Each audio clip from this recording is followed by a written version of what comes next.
Oke, purposive sampling berdasarkan ciri-ciri tertentu pada populasi.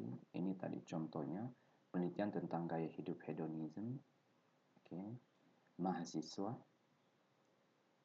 mahasiswa Unipos, usia 19 sampai 23. Nah, ketiga ciri-ciri ini atau ketiga karakteristik ini harus dipenuhi oleh responden kita.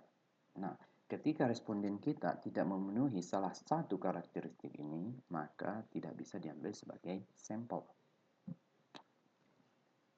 Populasi kita di Unibos, oke, artinya seluruh mahasiswa Unibos. Di luar mahasiswa Unibos nggak bisa dijadikan sampel. Terus yang kedua memiliki ciri-ciri. Ciri-cirinya apa? 19 sampai 23 tahun usianya. Yang usianya 24 tahun tidak bisa masuk dalam sampel kita. Yang gaya hidupnya hemat tidak bisa masuk sampel kita karena gaya hidup yang hedonis saja yang bisa masuk dalam kriteria sampel kita. Oke, ini adalah teknik purposive sampling. Intinya kalau purposive itu ada karakteristik, ada ciri-ciri atau ada prasyarat tertentu yang harus dipenuhi. Yang harus dipenuhi. Itu ciri-ciri daripada purposive sampling. Kalau tidak memenuhi syarat itu, maka tidak bisa dijadikan sampel. Berikutnya incidential sampling, sampling kebetulan. Sebenarnya ini teknik sampling yang digunakan untuk mengambil suatu sampel baik bukan di kampus, misalnya kalau kita meneliti tentang mahasiswa tidak perlu di kampus tapi di tempat lain yang memang dia sebagai mahasiswa itu bisa. Intinya sebenarnya ini teknik pengambilannya saja. Yang jelas ada ciri-cirinya yang harus dipenuhi juga, tapi teknik pengambilannya seperti apa. Ada yang secara insidensial, artinya secara kebetulan yang masuk kriteria kita ambil sebagai sampel.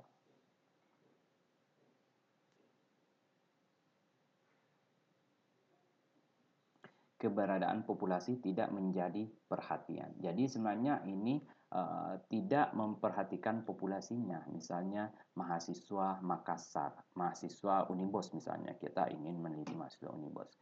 Nah, dia nggak melihat dia harus mahasiswa Unibos atau bukan. Yang jelas dia melihat bahwa dia mahasiswa dan kemudian diambil sampelnya. Kayak itu. Tidak perlu melihat mahasiswa Unibos atau mahasiswa yang mana, walaupun bukan mahasiswa Unibos, yang jelas dia sebagai mahasiswa, dia ambil sampelnya. Dan ini diragukan hasil penelitiannya. Prinsip untuk sampling adalah miniatur daripada populasi. Selanjutnya area sampling. Area sampling ini pengambilan sampel hingga unit terkecil. Misalnya kita ingin meneliti di suatu kabupaten. Nah, di kabupaten itu terdiri dari misalnya beberapa kelurahan. Ada banyak kelurahan. Nah, setiap kelurahan ini, 1, 2, 3, 4 kelurahan ini, misalnya, harus diambil sampelnya. Jadi harus ada perwakilan daripada kelurahan ini, sampel orang-orang daripada kelurahan ini. Dari kelurahan ini kemudian terdiri dari beberapa kecamatan. Harus juga ada perwakilan dari beberapa kecamatan ini. Kecamatan ini terdiri dari beberapa desa. Harus ada juga perwakilan dari beberapa desa ini. Artinya sampel kita, sampel kita ada dari desa ini, macam-macam desa ini, Terus ada dari kecamatan ini, macam-macam kecamatan ini, ada dari kelurahan ini, macam-macam kelurahan ini. Artinya ada orang di sini, ada orang sebagai sampel, ada orang di sini, dan kabupaten ini ada juga orang di kabupaten ini. Seperti itu. Jadi kabupaten ini merupakan gabungan daripada sampel-sampel yang ada di sini menjadi di sini. Oke, jadi ini merupakan area sampling yang kita jarang sebenarnya gunakan di psikologi. Yang paling sering yang kita gunakan di psikologi yaitu ini purposive sampling. Jadi ada karakteristik tertentu yang kemudian kita gunakan untuk pengambilan sampel. Terakhir, cluster sampling, keterwakilan rumpun-rumpun dalam populasi. Sebenarnya ini mirip area sampling, cuman kalau area sampling fokus pada satu. Misalnya SMA negeri 1, negeri 2, negeri 3, negeri 4. Tadi kampus kampus di Kota Makassar, dia fokus kampus A, kampus B, kampus C, kampus D, kampus E. Baik itu negeri swasta, dia nggak melihat itu, tapi secara keseluruhan. Kalau cluster sampling, dia mengklasterisasi dulu, dia menggolong-golongkan dulu, misalnya negeri ini, swasta ini, kayak gini-gini. Jadi dia menggolongkan berdasarkan klasternya, kemudian baru di breakdown ke bawah. Kalau area sampling tidak perlu seperti itu, yang jelas areanya terwakilkan.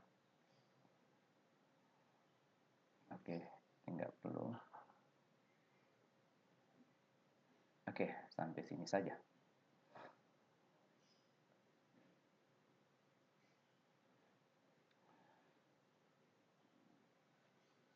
Saya kasih tugas saja ya. Ini tugas kalian. Tentukan suatu judul penelitian. Suatu judul penelitian dengan populasi N 1.800 orang, populasi kita totalnya, dan kemudian lakukan pengambilan sampel dengan menggunakan kelima teknik sampling di atas. Nah, Anda bisa misalnya kita menggunakan apa tuh tadi? Cluster sampling. Kita bisa menggunakan misalnya Kota Makassar.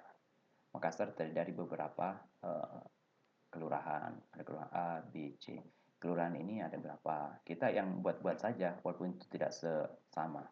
Habis itu kita ambil ini, sampelnya berapa ini, kayak gitu. Besaran sampel 10%.